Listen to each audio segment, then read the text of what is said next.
नमस्कार दोस्तों, मैं डॉक्टर स्मिता प्रकृति के पोषण सीरीज एपिसोड 20 में आप सभी का स्वागत करती हूँ। दोस्तों, आज इंटरनेट पे कंटेंट बहुत है, लेकिन सही जानकारी अभी भी कम मिलती है। अगर यहाँ पर आपको कुछ नया सीखने को मिले और अगर ऐसा लगे कि इसे आपको दूसरों तक शेयर करना चाहिए तो ज़रूर करिए, क्योंकि आपका एक छोटा सा शेयर भी किसी के लिए टर्निंग पॉइंट बन सकता है। तो न्यूट्रीनेस्ट के साथ जुड़िए, इसे शेयर करिए, लाइक करिए और नेचुरल न्यूट्रिशन की सोच को दूसरे लोगों तक भी पहुंचाइए। दोस्तों, प्रकृति का पोषण एक ऐसी शैक्षणिक और जागरूक आधारित श्रृंखला है जिसका उद्देश्य खाद्य पदार्थों को और उसके पोषण सोर्सेस को वैज्ञानिक और आयुर्वेदिक पक्षों को सरल तरीके से प्रस्तुत करना है। और आज हम जिस विषय पर चर्चा करने वाले हैं वो देखने में बहुत ही साधारण है, लेकिन पोषण की दृष्टि से बहुत ही महत्वपूर्ण है। आज हम बात करने वाले हैं पंपकिन, कद्दू की। आधुनिक आहार में जहां हम अक्सर जटिल और महंगे विकल्पों की ओर आकर्षित होते हैं, वहीं पंपकिन जैसे पारंपरिक खाद्य पदार्थ अपने संतुलित पोषण और मल्टीपर्पस उपयोग या बेनिफिट के कारण आज भी महत्वपूर्ण बने हुए हैं। तो इस एपिसोड में हम बात करेंगे इसके प्राकृतिक तथ्य के बारे में और समझेंगे कि यह क्यों हमारे शरीर के लिए इतना इम्पोर्टेंट है। तो शुरुआत करते हैं इसके इतिहास से। तो पंपकिन दुनिया की सबसे प्राचीन खेती की जाने वाली सब्जियों में से एक है। इसका उपयोग हज़ारों वर्षों से, मतलब 7-8 हज़ार वर्षों से भी पुराना उसका प्रयोग अमेरिका, एशिया और इंडिया में किया जाता है। और मुख्य रूप से ये मतलब भोजन के रूप में और औषधि दोनों के रूप में इसका प्रयोग करते हैं। क्योंकि ये मतलब पाचन में भी बहुत ज़्यादा बेनिफिशियल होती है, डाइजेशन के लिए इम्पॉर्टेंट होती है और ये इंटरनली इसे मतलब शीतल माना जाता है क्योंकि इसमें पानी का मात्रा ज़्यादा होता है। बात करेंगे अब इसके आयुर्वेद की। तो आयुर्वेद में पंपकिन को शीतल, हल्का और लाइट नेचर का माना जाता है।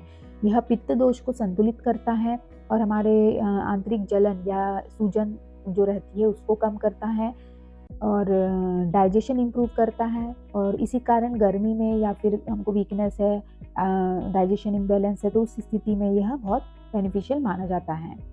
अब बात करेंगे इसके न्यूट्रिशनल प्रोफाइल की। तो अगर हम बात करें इसके पोषक तत्वों की तो 100 ग्राम खाने योग्य पंपकिन में जो एनर्जी की मात्रा है वो 26 किलो कैलोरी होती है और यह एक लो कैलोरी और बहुत ही हाईली न्यूट्रिशन डेंस फूड माना जाता है।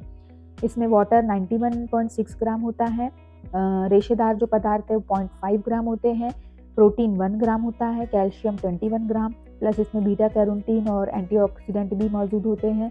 साथ ही साथ इसमें विटामिन सी, विटामिन ए भी होता है और पोटेशियम और मैग्नीशियम भी अच्छी मात्रा में पाया जाता है।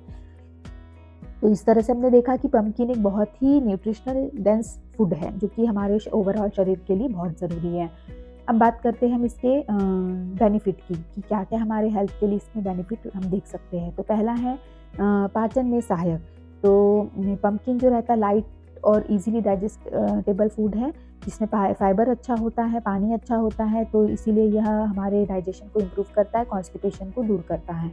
आँखों के सेहत के लिए ज़रूरी है इसमें, चूँकि बीटा कैरोटीन अच्छी मात्रा में होता है तो ये हमारे आँखों की रोशनी को बढ़ाता है, देखने की क्षमता को बेहतर बनाता है।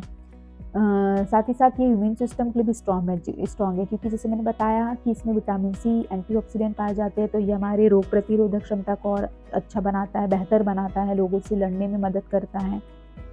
साथ ही साथ ये वेट मैनेजमेंट में सहायक है इसमें, क्योंकि बहुत ही कम कैलोरी होती है, पानी की बहुत अच्छी मात्रा होती है, तो ये हमारा मतलब इससे हमारा पेट भी भर जाता है और हमारा जो वेट है वो भी कंट्रोल में रहता है।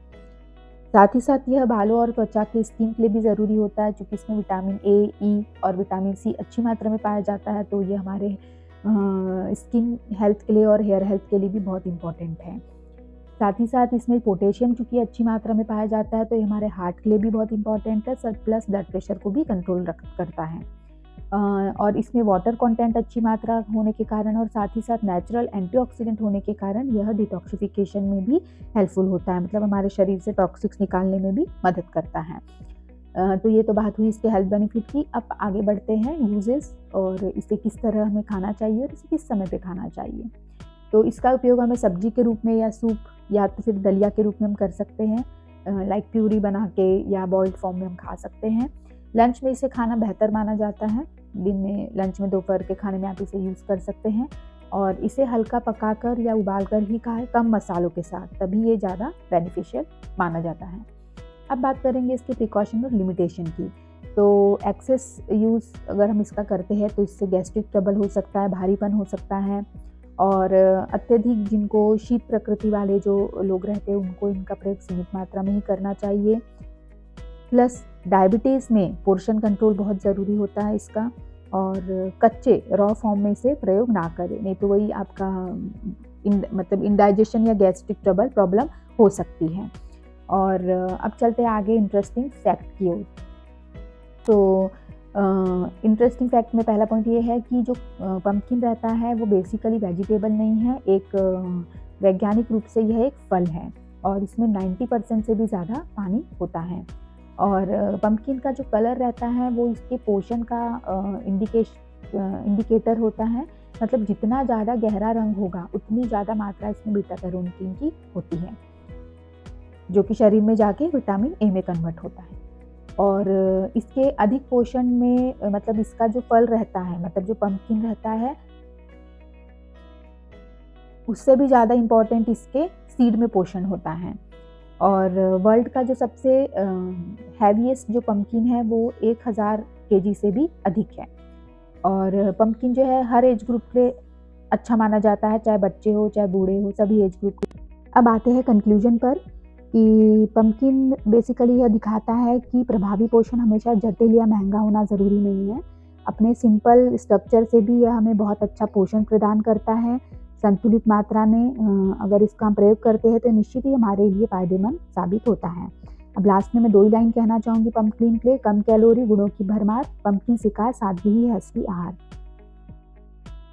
प्रकृति के पोषण सीरीज इस एपिसोड के लिए इतना ही। मिलते हैं अगले एपिसोड में, तब तक के लिए आप स्वस्थ रहिए, मस्त रहिए। समय देने के लिए धन्यवाद आपका।